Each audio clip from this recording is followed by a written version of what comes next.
Ce matin, il y a une personne qui m'a envoyé une vidéo en message privé en me disant « Bon, plutôt que de contacter la presse et au final terminer quand même peut-être dans une de tes vidéos, je m'adresse directement à toi. Ça y est, je suis devenu une rubrique de faits divers. Yes !» Je vous explique le problème du monsieur, parce que honnêtement, j'ai ri. C'est une histoire à la belge, comme on les aime. J'ai demandé son autorisation, donc l'histoire commence comme ça.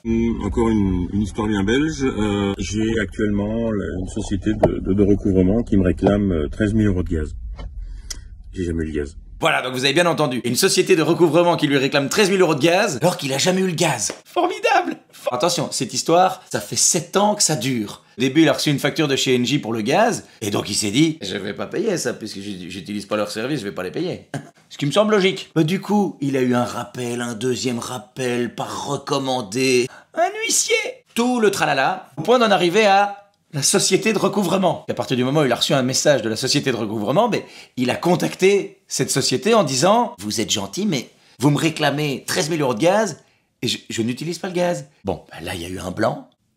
Et ensuite, on lui a dit « Vous n'avez pas le gaz ?» Ben non. Ah, alors le problème, ça vient de chez Engie qui s'occupe de la facturation à la base. Et du coup, il a téléphoné à Engie et là, on lui a dit « Ah, alors non, le problème, ce n'est pas de chez nous, c'est de chez Ores. » Oui, parce qu'en Belgique, le problème, c'est toujours les autres. Du coup, il a téléphoné à Ores, et là, ça devient du burlesque. On me facture des sommes astronomiques pour du gaz, alors que j'utilise pas le gaz. Et là, on lui répond « D'accord, ok, alors donnez-nous votre numéro de compteur de gaz, on va voir si vous utilisez bien le gaz. » Chose à laquelle il répond « Je peux pas, je n'ai pas de compteur de gaz, je n'utilise pas le gaz. »« Si, donnez-nous votre numéro de compteur. »« Comment voulez-vous que je vous donne mon numéro de compteur ? Je n'en ai pas. » On lui a même dit « Si vous ne voulez pas coopérer non plus. » Coopérer Avec la meilleure volonté du monde, je veux bien vous donner les numéros que vous voulez, mais je n'ai pas de compteur. Au final, il lui a envoyé un gars. Et attention, pas une, pas deux, 3 fois.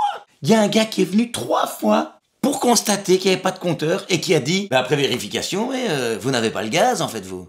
Merci. Oui, voilà, c'est ça que j'essaye d'expliquer à tout le monde depuis longtemps, mais personne n'a envie de comprendre. Mais bon, maintenant que vous avez constaté que je n'avais pas le gaz et pas de compteur non plus, est-ce que vous pourriez l'expliquer à votre chef? Et là, le gars a dit ça risque d'être compliqué quand même, hein, que je sais pas comment je vais expliquer ça au chef, moi. Mais c'est ça, vous lui dites que je n'ai pas de compteur, je n'utilise pas de gaz, donc il n'y a pas de raison que je paye. Je vais voir. Bon, au final, il a reçu une confirmation comme quoi il avait bien pas le gaz. Donc le document qu'il a reçu qui confirme qu'il n'a pas de compteur et qu'il n'utilise pas le gaz, il a pu l'envoyer à la société de recouvrement qui lui réclame 13 000 €. Et malgré la preuve qu'il n'avait jamais eu l'installation chez lui et que donc il n'avait jamais utilisé de gaz, on lui a dit « Oui, on a bien vu les documents, mais il va quand même falloir payer. » Cette histoire résume super bien la Belgique. Que tu utilises ou non un service, on te le fait quand même payer. Alors, pas belle la vie?